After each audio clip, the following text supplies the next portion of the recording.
Hello, I'd like to welcome you to A Healthier You. I'm Larry Macon Jr., pastor at Mount Zion Oakwood Village, and I'm also co-host on the show It's About You on Channel 3, where we recognize people in our community that are doing some great things. However, this series is about your health. This series is about you, especially during the pandemic. As a leader in the faith community, I just thought it was very important to make sure that you were informed and had the latest information. And so that's why I'm partnered with university hospitals to deliver you right to the doctor. And he's here today. Today, I'll be speaking with Dr. Randy Jernasik of the university hospitals. He's a family practitioner, very well known in what he does. And I'm just so happy to have him here today. So happy to have you, Dr. Jernasik. Pastor Macon, thank you so much for the opportunity to spend some time with you and your listeners and viewers. I can't think of a better way to spend part of my morning. I hear you. Well, it's my pleasure. And just wanted to ask you, what's our topic for today? Absolutely. So I appreciate it. I think today my goal is to really talk about healthy lifestyles, vaccines, cancer screening, really just generalized health issues. And that's, for a family doctor, that's a very broad conversation because we see adults, we see children, we see folks at all different spectrums of their life. So today, I was hoping, if you didn't mind, if we could focus a little bit more on the adults, because there's a lot to talk about there. I love it, and they're waiting to hear. So let's start with adult vaccinations. What should adults get, and why should they get it? Yeah, great question. There's a lot of conversation and also, unfortunately, sometimes a lot of confusion about what vaccinations adults should be getting. And so that's why I'm glad we're kicking off with this one, because to me, vaccines are so crucial to maintaining a healthy lifestyle. And so I think what I'd like to do is kind of list briefly what vaccines are generally recommended to the adult, and then we can talk about each one of them individually, or a little bit more detail. Okay, let's go. Thank you, appreciate it. I can't start any conversation about vaccines without talking about the flu vaccine. Yes, it's that time of the year now. Usually kicks off right around beginning of September. And this year with COVID, I think it's going to be even more important that we hit on the flu vaccine. So we're going to come back and mention a few comments about that. But the flu vaccine every year, the tetanus, diphtheria, and pertussis vaccine every 10 years. Okay. We'll touch on that one in a moment. Okay. Varicella, which is a long word, but I like to call it, that's just the shingle shot to keep people from getting the shingles, which really affects us as we get older. And then one that I really think that is pretty broad, and it should be very much in with the conversation about flu shots, is the pneumonia shot. Okay. Because they both help to try to protect our folks from a lot of the respiratory and the lung illnesses that we get. So let me go back and hit on a couple of those. The flu shot. Okay. Question I get all the time: I don't want to get it because it makes me sick. Right? You probably have heard that before. I've heard it a million times. A million times. I've even said it myself until recently. Well, I'm glad to hear till recently. Till recently. I'll be real honest with you. The flu vaccine, the one that's an injection, is not even a real live virus. Okay. And so it can't give you the infection. Okay. Now the nasal one does have a live virus in it, but the injection one can't, because it's not even a full virus. Wow. But it can make you feel febrile, achy, things like that, because it's your immune system starting to respond to it. It's always, that's kind of a good sign, because your immune system's working. The other thing that people oftentimes confuse is the time of the year we give it. Think about October, November, December.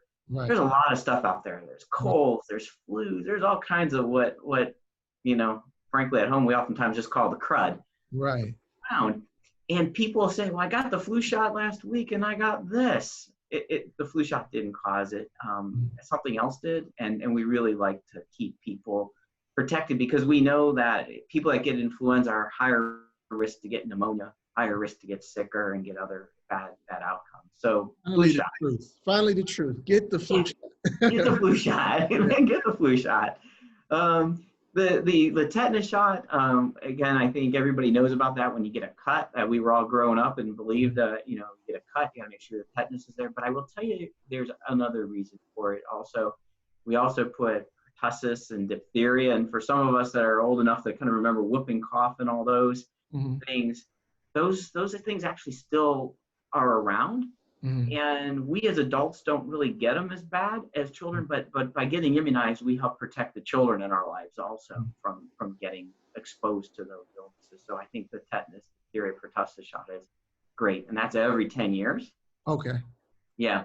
So think about it for yourself. Think about it for the kids that potentially you're around and keeping them safe and healthy. Very good to know, because most people may have said, when I got these shots as a kid, I don't need them anymore. Right. So it's good to know that you need to re-up every 10 years on those type of shots. That's right. That's right. The other kind of two that I think are real important are the shingle shot. Everybody knows somebody's gotten the shingles, and it's painful and it's miserable, just downright miserable. The older we get, every decade we get from 50 to 60 to 70, our risk of getting shingles goes up. Oh, wow. And our risk of getting bad outcomes. So usually shingles is painful for about 6 to 8 weeks. But in some people, it goes on to last for months or years. Wow. And our risk goes up as we get older for that complication. So the shingles vaccine, it's a 2-part vaccine that we recommend once you get 50. And while it doesn't completely get rid of your risk for getting shingles, it greatly reduces your risk for shingles and that long-term complication. And so, boy, talk about an ounce of prevention, a pound of cure. So, if you can prevent all that misery, you should be.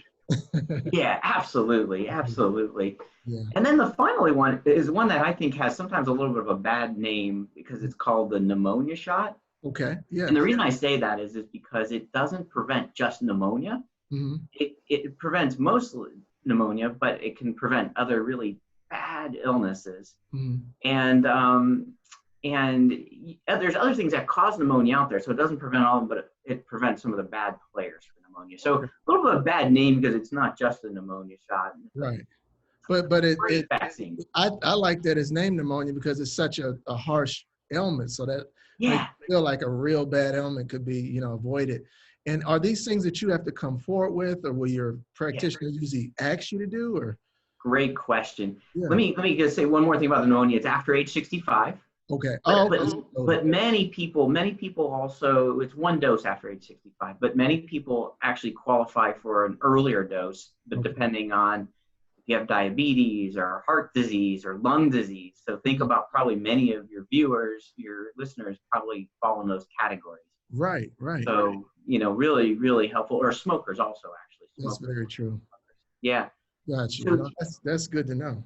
Yeah. So great question, about should you come forward around it, which really leads to, I think, kind of one of the other topics I was hoping we were going to talk about, and that's getting that annual wellness visit. Yes. I know so many people. Now, I've always been a proponent of that and felt that's something that I practice. But I know a lot of people that says, well, I don't feel sick. I don't need it. I go every 2 years. I'm like, no, you should get checked up once a year at least. Yes.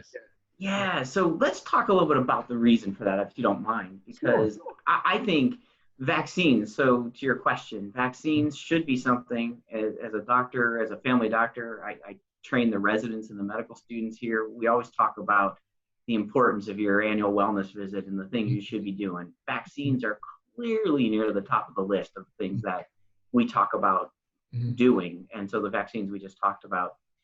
But there's other benefits to your point. We look at other things that need to be screened, whether it's cancer screening, depending on your age. We look at things like body weight, blood pressure, risk for diabetes. And there's a whole lot of things that we really involve in that we should be looking at. I will admit that sometimes at certain ages, there's less to work on than if you're, say, 50 and we start talking about, shingles vaccines and colon cancer screening. But I don't want to discount the fact, because it gives you the opportunity to update your doctor on anything that may or not have changed. Give your doctor the opportunity to take the evidence-based screening that would apply for your age. Heck, remember, you're a year older than you were last year. True. So, right? So there's always a next step to get to. Yeah, absolutely. And then there are some other potential reasons for folks that are on Medicare, Mm-hmm. um, especially certainly Medicare. There's different Medicare products out there. Mm-hmm. There are certain benefits to getting the annual wellness visit based on things that may be happening age-wise or other things that the doctor finds that might open up some resources for folks that have that. And so I think there are some really good reasons for doing that annual wellness visit, and vaccines are one of them, but a whole lot of other healthy maintenance things. No, that makes sense. And I was wondering, once you go to that visit, I know a lot of people tend to freeze up when they get to the doctor, or, don't want to come forward about things. How can we be a better advocate? How can our listeners, when they go to the doctor, be a better advocate for their health? Yeah, so to me, that is probably the best question anybody's ever asked me. Mm-hmm. Because I think in my career, I really looked at it's a true partnership.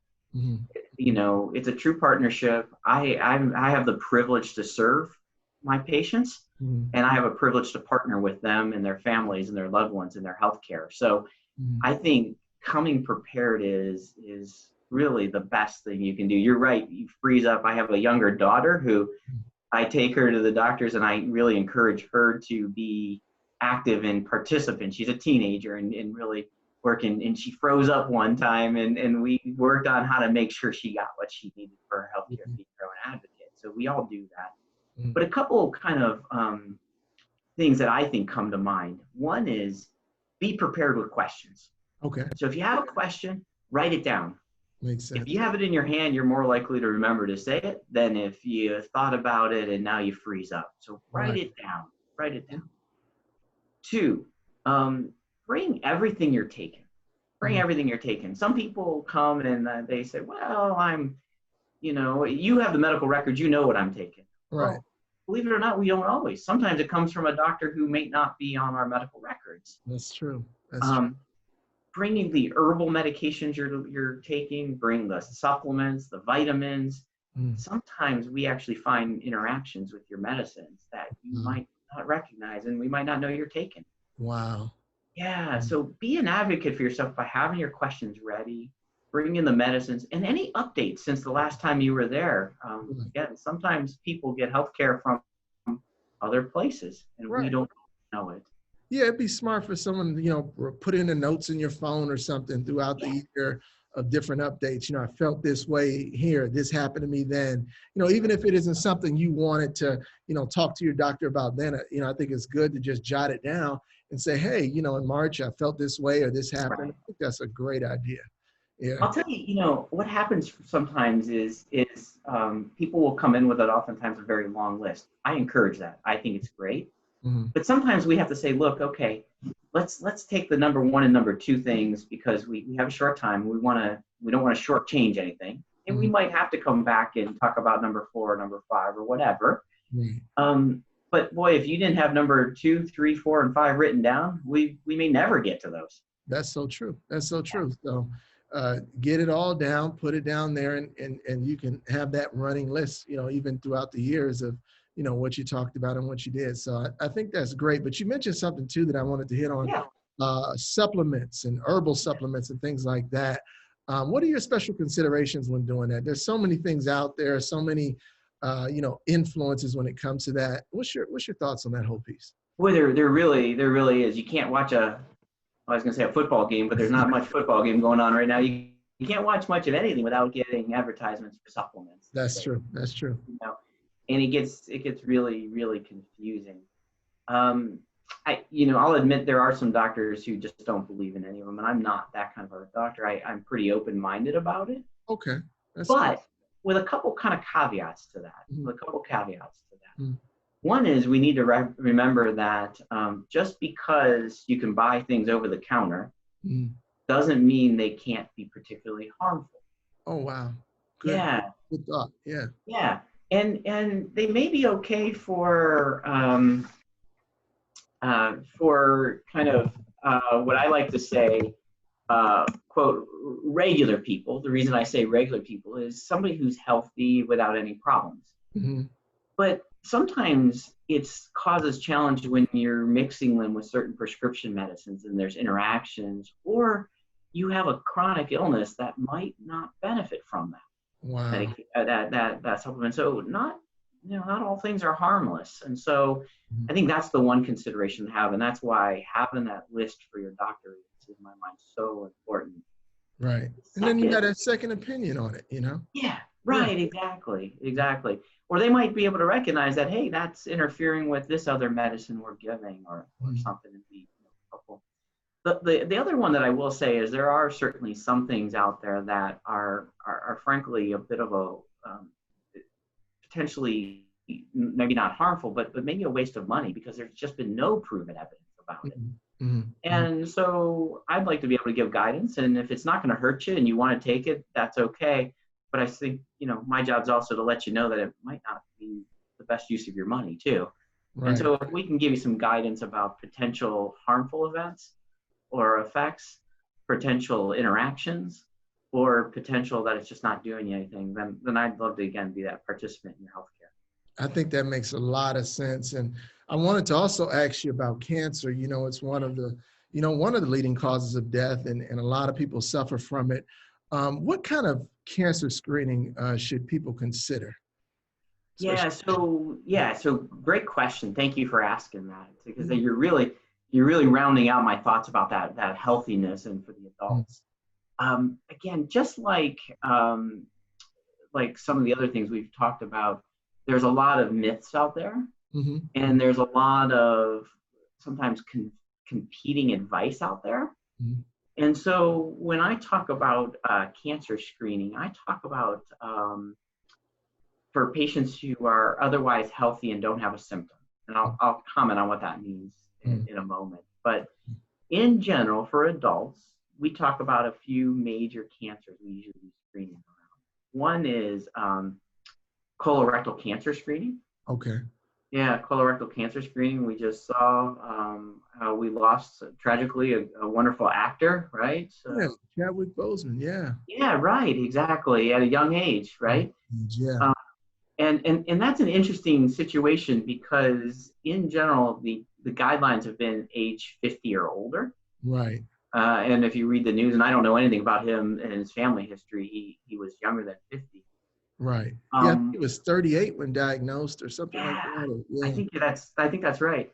Mhm. The issues there are actually we're starting to recognize, and so one of the bits of confusion is going to come out is the guidelines are starting to go to younger than age 50. Mhm. And so people will get confused because they might start to hear that. And so in some organizations, they're starting to hear age 45 or even lower. Yeah. Yeah. So I'm sticking with the recommendations as put on like the CDC websites and that, but recognize that there are starting to become, as conversations go, I'm predicting that not long we will be looking at 45 and even younger for screening. Wow. Wow. Yeah, Yeah. yeah, and that's not that takes in again kind of the normal person. When I Mhm. say that, if you have a family history of colon cancer, Mhm. the recommendations are to start looking younger, so Mhm. usually 10 years younger. So if you had a first close relative, like a brother, a sister, or a parent, Mhm. you had it at age 50, say, you're Mhm. looking at starting at age 40. Wow. Yeah, so colon cancer screening is interesting. It's also a bit confusing because there's a couple different opportunities out there. Mhm. There's colonoscopies where they make you pretty sleepy and they look in there. Mhm. Everybody, most of my patients don't like talking about that, Yeah. but I say man up Yeah. because it's the best test out there right now. It really Gotcha. is. Gotcha. But if you're afraid of that, and I have patients who say, "Doc, no way, never."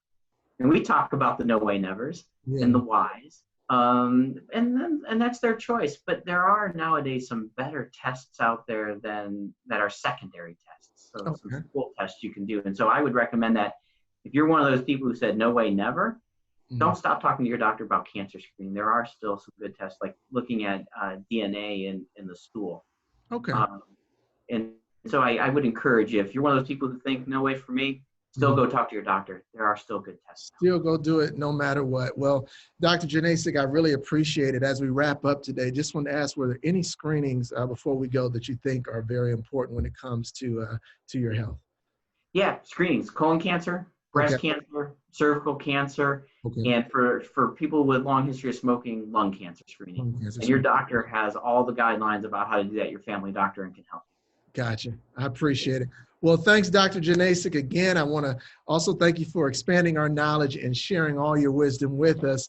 And I'm so thankful to university hospitals for what they've been doing to make sure that everyone is safe, especially during these times. And so also want to let you know I'll have more of these online. You can contact me on social media or go to larrymaconjr.com. Or for further information, just go to university hospitals and schedule your appointment today. Don't forget, Absolutely. good health is good wealth. And so, again, thank you again, Dr. Randy. Thank you, Pastor. Awesome. And I pray that you just continue on and that we can just continue to lead healthier lives. So thanks again for being on the segment. We're in it together. Thank you so much for all you do for our community. Together. Thank you. Yeah, absolutely.